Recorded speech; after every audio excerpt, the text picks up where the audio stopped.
에이 참, 사람이 왜 그렇게 속이 좁아? 돈이야 어떻게든 맞추면 되는 거지. 당신이 친정에 손을 벌리든 대출을 좀 더 받든 하면 되잖아. 내가 평생 돈 버는 기계야? 나도 내 인생 좀 즐기자고. 2022년 카타르 월드컵이 온 세상을 들썩이던 그해 겨울, 저는 제 인생에서 가장 잔인한 배신을 마주했습니다. 남편의 통장 잔고는 단돈 14만 3천 원. 평생 피눈물 흘리며 모은 우리의 전 재산이 단 한순간에 증발해버렸습니다. 남편은 제 전화를 비웃듯 차단한 채 비행기에 올랐습니다. 그가 카타르 관중석에서 환호성을 지르는 그 순간, 저는 한국에 홀로 남아 지옥 같은 현실을 마주해야 했습니다. 아내는 남편의 이기심과 미성숙함에 어떻게 맞설까요? 끝까지 시청해 주세요. 아내의 반응에 대한 여러분의 생각을 댓글로 남겨주세요. 결혼 20년. 남편 이재혁은 평소엔 나쁜 사람이 아니었습니다. 성실하게 출근했고 가족 모임엔 빠지지 않았으며 명절엔 꼭 부모님 용돈도 챙겼습니다. 하지만 딱 한 가지, 돈 앞에서만큼은 달랐습니다. 저는 20년 동안 한 푼 두 푼 모았습니다. 아이들 학원비를 아끼고 외식 한 번 줄이면서. 그렇게 모은 돈 중 일부는 우리 전세계약 갱신에 쓸 보증금이었고, 나머지는 시어머니 요양원 선납금이었습니다. 남편도 분명히 알고 있었습니다. 그런데 어느 날 저녁 남편이 슬쩍 말을 꺼냈습니다.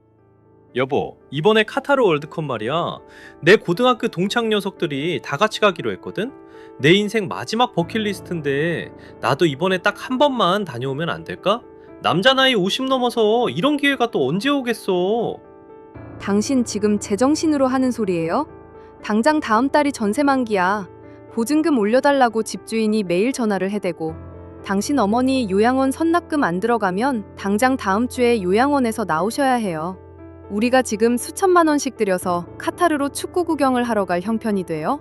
에이 참, 사람이 왜 그렇게 속이 좁아? 돈이야 어떻게든 맞추면 되는 거지. 당신이 친정에 손을 벌리든 대출을 좀 더 받든 하면 되잖아. 내가 평생 돈 버는 기계야? 나도 내 인생 좀 즐기자고. 남편은 짜증 가득한 얼굴로 방으로 들어가 버렸고, 다음 날 아침, 제게 남은 것은 텅 빈 집과 기가 막힌 문자 한 통뿐이었습니다. 나 공항이야. 다녀올게.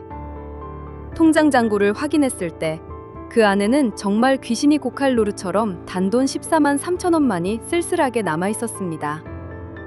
우리 가정을 지탱하던 모든 자금을 전부 달러로 환전해 도망치듯 떠나버린 것입니다. 남편의 SNS엔 매일 사진이 올라왔습니다. 경기장 앞에서, 야시장에서, 호텔 풀사이드에서. 댓글엔 대단하다, 부럽다는 말이 넘쳤습니다. 그 사진들을 보면서 집주인의 전화를 받았습니다. 보증금 기한이 닷새밖에 남지 않았다고. 시어머니 요양원에선 선납금이 입금되지 않으면 자리를 뺄 수밖에 없다고 했습니다. 저는 남편에게 12번 전화했습니다. 한 번도 받지 않았습니다. 그 순간이었습니다. 눈물이 뚝 멈췄습니다. 20년을 함께 산 이 사람이 나를 어떻게 보고 있는지 그 순간 선명하게 보였습니다. 파트너가 아니라 편의에 따라 쓰고 내버려두는 사람으로. 저는 그날부터 움직이기 시작했습니다. 전세 계약은 제 단독 명의였습니다. 결혼 초부터 제가 직접 관리해왔기 때문입니다.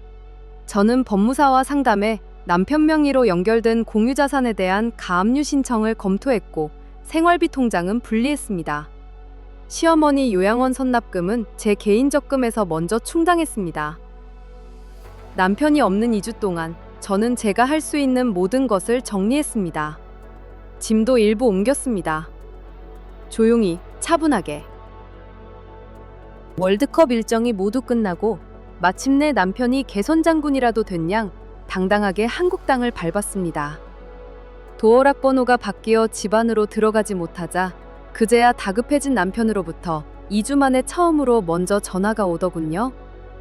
저는 거실 소파에 앉아 아주 차분한 목소리로 전화를 받았습니다. 야, 당신 미쳤어? 왜 집 비밀번호를 바꿔놓은 거야? 내가 지금 비행기 타고 와서 얼마나 피곤한지 알아? 당장 문 안 열어? 이재혁 씨, 거기가 아직도 당신 집이라고 생각해요?